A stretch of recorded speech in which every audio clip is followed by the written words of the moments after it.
Hi అండి, welcome to మాయా రుచులు. ఈరోజు రెసిపీ వచ్చేసి ఎంతో టేస్టీగా ఉండే చిక్కుడుకాయ టమోటా కర్రీ అండి. ఇలా మసాలా వేసి చేసుకోండి, చాలా టేస్టీగా ఉంటుంది. చిక్కుడుకాయ కర్రీ టమోటాతో వేరే వీడియో కూడా చేశానండి, ఆ లింక్ డిస్క్రిప్షన్లో ఇస్తాను, చెక్ చేయండి. ఎప్పుడు ఒకేలా కాకుండా ఇలా కూడా ట్రై చేయండి. ఇప్పుడు వీడియోలోకి వెళ్ళిపోదాం. ముందుగా స్టవ్ మీద ఒక కళాయి పెట్టుకొని 2 టేబుల్ స్పూన్ ఆయిల్ వేసుకోవాలి. ఆయిల్ హీట్ అయ్యాక ఇలా పోపు దినుసులు వేసుకోవాలండి. ఒక టీ స్పూను పోపు దినుసులు వేగాక ఒక ఉల్లిపాయ 2 పచ్చిమిర్చి కట్ చేసుకొని వేసుకోవాలి. అవి కూడా ఫ్రై అయ్యాక టమోటా వేసుకోవాలి.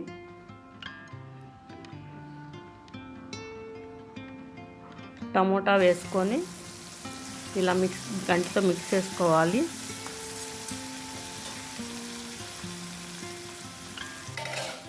దీనిలోకి 1/2 టీ స్పూన్ పసుపు, 1 టీ స్పూన్ సాల్ట్ వేసుకోవాలి.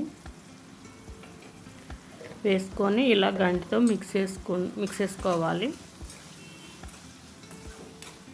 మిక్స్ చేసుకొని మూత పెట్టుకొని మగ్గించుకోవాలి.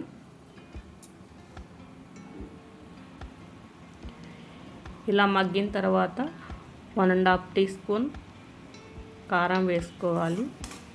ఇలా కారం వేసుకొని గంటతో మిక్స్ చేసుకొని మళ్ళీ మూత పెట్టుకొని మగ్గించుకోవాలి.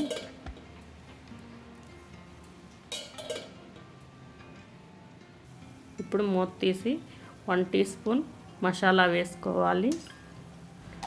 ఈ మసాలాలో వేసిన ఇంగ్రీడియంట్స్ ధనియాలు, దాల్చిన చెక్క, లవంగాలు, యాలకులు, జీలకర్ర అండి. ఫ్రై చేసుకొని మిక్సీ పట్టుకొని గ్రైండ్ చేసుకున్నాను. ఆ మసాలా అండి. మసాలా వేసుకొని 2 నిమిషాలు ఫ్రై చేసుకున్నాక ఇప్పుడు చిక్కుడుకాయలు వేసుకొని ఇలా మిక్స్ చేసుకోవాలండి. 5 నిమిషాలు మూత పెట్టుకొని టమోటా గ్రేవీలో బాగా మిక్స్ అయ్యేలా కలుపుకోవాలి.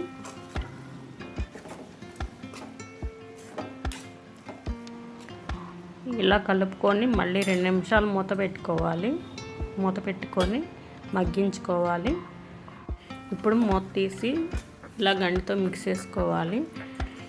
ఇంతేనండి, ఎంతో టేస్టీగా ఉండే చిక్కుడుకాయ మసాలా కర్రీ రెడీ అయిపోయింది. మీరు కూడా ట్రై చేసి మీకు ఎలా వచ్చిందో కామెంట్లో చెప్పండి. మా ఛానల్ని like and share and subscribe చేసుకోండి. మీ ఫ్రెండ్స్కి షేర్ చేయండి. Thank you for watching.